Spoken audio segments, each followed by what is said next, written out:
Hello and welcome to Business Insider with Mario Toneguzzi on YYC Business, brought to you by MegaPixx Media. Joining me today is Mark Milke, who is the Executive Director of Research for the Canadian Energy Centre. Thanks for joining us, Mark. Thanks for having me, Mario. Interesting report you folks put out today. The impact of higher carbon taxes on gasoline prices. Let me just ask you, first of all, Mark, what was the impact or what will be the impact of higher carbon taxes on prices? Well, a lot. If you drive a Ford F-150, for example, that's the most popular vehicle in Canada. You will pay an extra $900 in the coming years. And here's how the math works. Right now, the federal carbon tax is about 8.8 cents a liter. That's going to head up to close to 40 cents a liter over the next 7 years. That was the announcement from the federal government earlier this year. So that's where it's headed. It's going to go from $40 per ton to $170 per ton.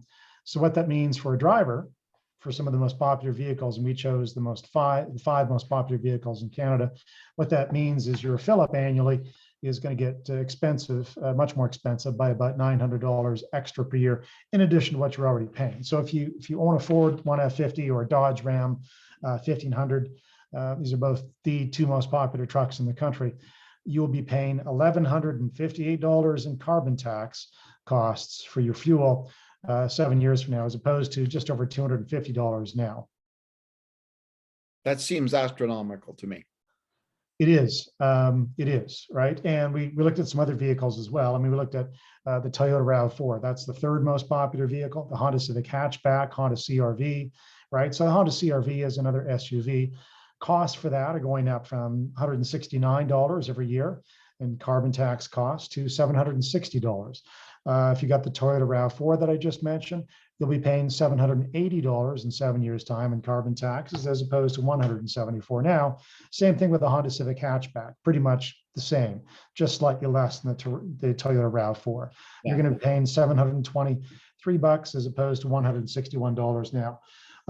So, I mean, back to the Ford F-150, the average, this is kind of a conservative estimate, the average annual cost right now to a Ford F-150 owner is about $4,500 in fuel costs. So that'll head up to about $5,400. Now that's a very conservative estimate, doesn't take into account, if carbon taxes go up further, doesn't take into account if you drive more than the average, which you may. I mean, the data we got from the federal government on average kilometers driven seemed a bit low, but and so you can end up paying more if you drive a lot more kilometers, which if you're in Toronto, Vancouver, major cities like that, or Calgary, Edmonton, wherever you are, or if you've got a rural job that requires you to travel a lot, you may well end up, paying a lot more than the figures I just mentioned. So when you look at these numbers, what's the impact then that this will have? Like, first of all, I guess impact on the overall economy, right? Well, we didn't do that economic impact, but I think $900, per vehicle. If you got a two vehicle family with two of these vehicles, then you're looking at $1,800 a year. So I guess the question for consumers is, rather than pay $900 extra in carbon taxes 7 years from now, what do you think you can do with $1,800? I mean, my car insurance, for example, is only $1,200 per year. So that would be 1.5 times my car insurance. If you have two vehicles again, well, part of your car insurance could be paid for by the $1,800 extra if you've got two vehicles. Maybe you pay $1,800 for a Ford F-150. I'm not sure in insurance, but whatever it is you pay, there's lots of things you can do with $900 per vehicle or $1,800 for two vehicles that you might rather do than pay an extra carbon tax costs. Why, the other thing too, when you look at it, is obviously, it will have the intent of getting vehicles off the road, because a lot of people will, say, forget it. I'm not going to drive a vehicle anymore. I'll take a transit or whatever. No, except how realistic is that, right? Yeah. I mean, there's always been this problem when you levy extra costs on fuel, and there's already a significant amount of tax on fuel already. I mean, what are you going to do at 4 o'clock, 5 o'clock in the morning when you've got to get your son or daughter to hockey practice? What are you going to do when you have to shepherd the kids around in the middle of summer to, I don't know, Yeah. day activities at a day camp, and from soccer to school to piano lessons to whatever it is.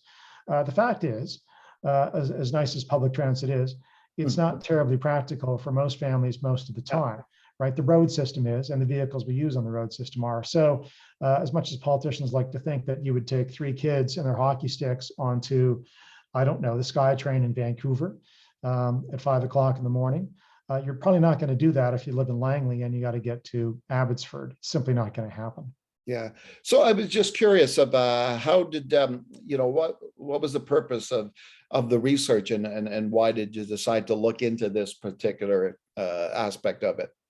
Well, like all the research we do at the Canadian Energy Center, we're trying to get to hard numbers so people actually understand what policy choices mean for them on an individual level, and that's what's happened here. I mean, it's easy to announce policy initiatives as a government, but I'm not sure the average consumer thinks about it until they get hit in the pocketbook. And so, when you look at some of these vehicles, the Ford One F50 is the prime example in this particular study among the top 5 vehicles. To think about paying $1,150, $1,150 7 years from now, just for the carbon tax, not for other taxes. You're going from 7% of your fuel bill every year dedicated to the carbon tax to almost a quarter of your fuel bill. And again, so the question is, what else would you like to do with that extra $900 to the $1,150 in total? So we just try and break it down for people.